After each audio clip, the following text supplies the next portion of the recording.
Super Mario RPG Remake has introduced a lot of new variables and elements, changing the combat drastically. For example, you can see the buffs and the triple tech are the first things that most people notice whenever they see RPG Remake. There's been a few other minor changes too, but this game has been incredibly faithful, coming down to the T as far as sound effects, cues, movement of enemies, patterns, and everything like that. We're going to go over stuff like that. But today, we're going to go over an in-depth look of Mario RPG Remake and how it differs from the original game. And of course, gotta hit you with the annoying message before we get into the video. Only 10% of you are subscribed, so make sure to hit that subscribe button and bump these rookie numbers up. Alright, let's get into it. So, the first major change in the combat system in this game is the triple tech. It does function a little like Chrono Trigger, however, it is limited to only 3 party members. You can use a 2 party member double tech, but it's always the same. It's always the toad assist. It's kind of a little slot machine of just jump on the box and you get what you get. But the triple techs are always very consistent. And you can always switch out party members, switching up the triple tech that you end up getting. And of course, Mario is always involved. You can't switch him out and then use other characters besides Mario for triple techs. However, there are a grand total of 6 triple techs. And of course, some of these triple techs are better than others.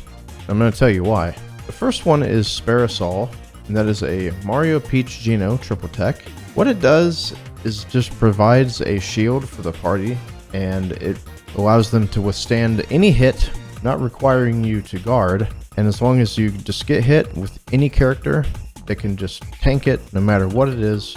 Just a one-hit invincibility. It's not that great because it doesn't do any damage, and perfect guarding in this game is easy enough as it is, but if you're fighting a really hard boss that you're having really big trouble with, this could be useful for you.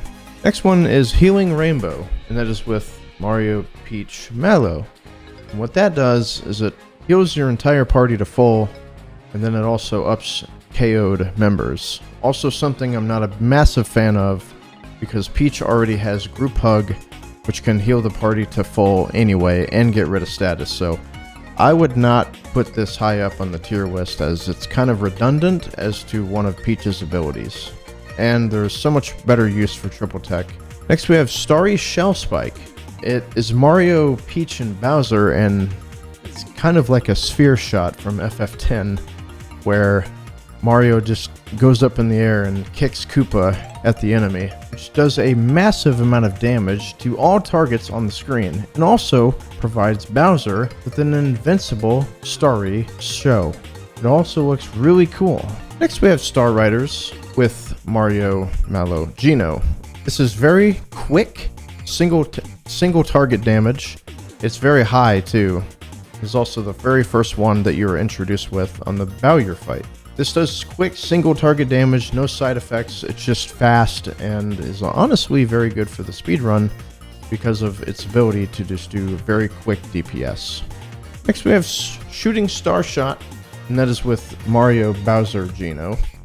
This one does multi-hit. It only does 5 hits, and it lags up the screen a little bit, and it does look cool. It's a kind of a meteor star shower rain. And it says that it boosts your party, but every time I did it, I did not find any boost being applied. I would assume that Geno boost would be applied after this triple tech, but again, I've done multiple testings and I did not find that it worked at all. If you find otherwise, leave it in the comments below, because I was not able to find any good use for this. And the last one is the best one. I call it the clown car, because it is, and that is the Mario, Bowser, Mallow. This is so good because first off, it looks awesome. It's just a huge comet shower of all these elemental damages like ice, lightning, fire. And it kind of works like Magic Breath in FF7, the enemy skill, where if anything is weak to anything that it does, it'll hit everything for weakness. So for example, if something is weak to fire, but is immune to ice, it'll just hit it with the fire weakness. is incredibly good, does a ton of damage, and if you haven't used it on the Axum Rangers, I would suggest doing that. You'll see what I'm talking about. The triple techs were a really nice addition to the game because it requires no other meter or resources besides its own. It's just a little gauge on the side that you can use whenever it comes to full. It does require one turn with the character, but again, it doesn't require any resources besides its own meter. So I really like this addition. Next we're going to go into the chain mechanics. Probably my favorite thing about the game. This is really cool because it provides passive buffs for the entire party, depending on who you have in it. And they seem to go in percentages, so if you get a 2 chain, it provides a 5% increase in whatever buffs you have applied. If you have 3, it goes to 10%, and on 5 chain, which is where it caps, it provides a 20% increase. And this is really big whenever you get into late game, because those damages are going to increase significantly. And of course, each character does provide a unique passive buff. Mario does provide the action gauge, which, as long as he's in your party, which he always is, he will make the action gauge, which is the triple tech meter, go up faster. Mallow provides magic attack buff. Peach provides magic defense buff. Geno provides attack and speed buff. And then Bowser provides just straight defense. What makes this really cool is because before you could really choose characters based on what you liked. But if you wanted to build a party, if you want to be physically defensive or specially defensive, you can use these characters as you wish. If you want to be just a straight special party, then you can just go Mallow, Peach, Geno. If you want to be physically defensive, you would do Mario, Bowser, Geno. And there's all sorts of combinations that you can do to fit your playstyle and how you want to conquer Smithy. Now, something I've noticed in this game is that magic attacks seem to have really gotten an increase. Mallow is now just the god of the game because he does provide magic attacks, and of course, the strongest attacks in the game are people's special moves. And with Mallow in the party, giving a 20% increase in everybody's magic attacks, he's kind of an essential party member. The chain does go past 5, but what I've noticed is it doesn't affect anything. It's just kind of like swag points. If you get it past 5 or to 100, it doesn't make a difference, sadly.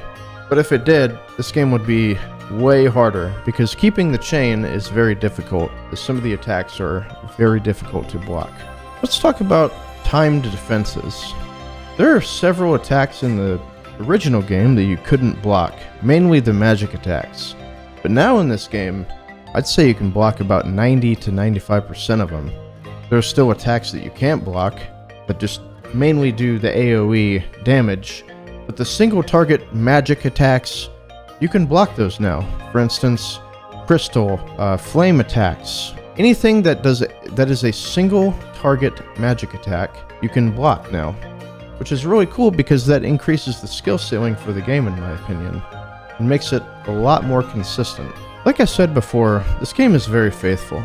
According to the enemy patterns and behavior, the way they move on the overworld is mind-blowing. It just shows like how much they paid attention to this game and really wanted to recreate the exact experience that people had whenever they played the game as kids or, recently. Even this portion, before you fight Johnny, you can listen to the sound effects of the pirates rushing upstairs, and they're the exact same.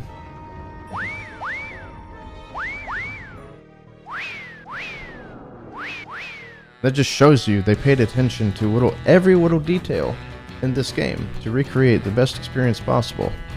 And they did.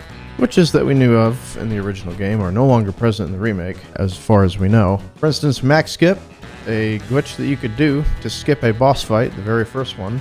You could jump on top of the shyster's head, and then with correct positioning and execution, you could just skip right over him, and then talk to the counselor, and then he would give you the star. But now, the trigger for the boss fight is almost immediately whenever you walk into the room, so there's not really a way to even do this.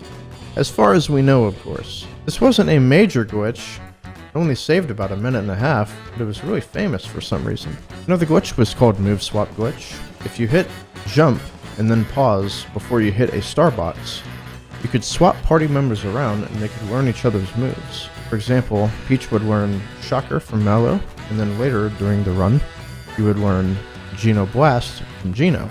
And this was really useful because Peach has really high magic attacks, so she could hit very hard, very early, and very late in the game as well. Very useful. Now that that's not a thing anymore and party buffs are a thing, it's probably not even that great because Mallow's a god in this game anyway, and why would you use anybody but Mallow? But again, the game is still in its early stages, and I'm sure the glitch hunters will get down to finding some very game-breaking glitches, and that'll be interesting to see, and possibly how it changes the speedrun. Another nice little quality of life change too is being able to swap party members out in battle. You can use this really strategically by having fast party members swap into the slow party members for potentially more damage. And you can kind of really use this in interesting ways, and it's up to you how you would really want to structure your party. You can put on fast things and slow, high damaging accessories and armors and weapons, and then you can swap in those really slow members to make them have them go first and then deal high damage. And it's the sky's the limit. In addition to that, there's no longer a 3-digit coin limit. I believe the limit goes up to quad 9s. I can't confirm on that, but I've never had to collect that much money in the game, and if it just does go past 4, then I'd be very surprised. The 3-coin limit was a bit of an annoyance in the OG game, but now that they've limited that, it does make the game a lot easier and not have to worry about selling things and not min-maxing your shopping. So everyone, long story short, if you want to do the most amount of damage, just have Mario, Geno, Mallow. Trust me, you'll be happy that you did. Having a magic attack, and speed buff. It's going to surprise you and be like, wow, okay, good idea. So that about wraps it up for today's video. Sorry I haven't posted in a little while. I've been very busy streaming and speedrunning this game on a twitch.tv/CalebHart channel, and I'm also multi-streaming on YouTube. For those of you who are watching this video and are subscribed, check out every time that I do stream, because I am multi-streaming now on Twitch and YouTube, so getting the best of both worlds. But anyway, if you enjoyed the video, make sure to subscribe, hit that like button, leave a comment, post anything that you want down there, and I will see you in the next video.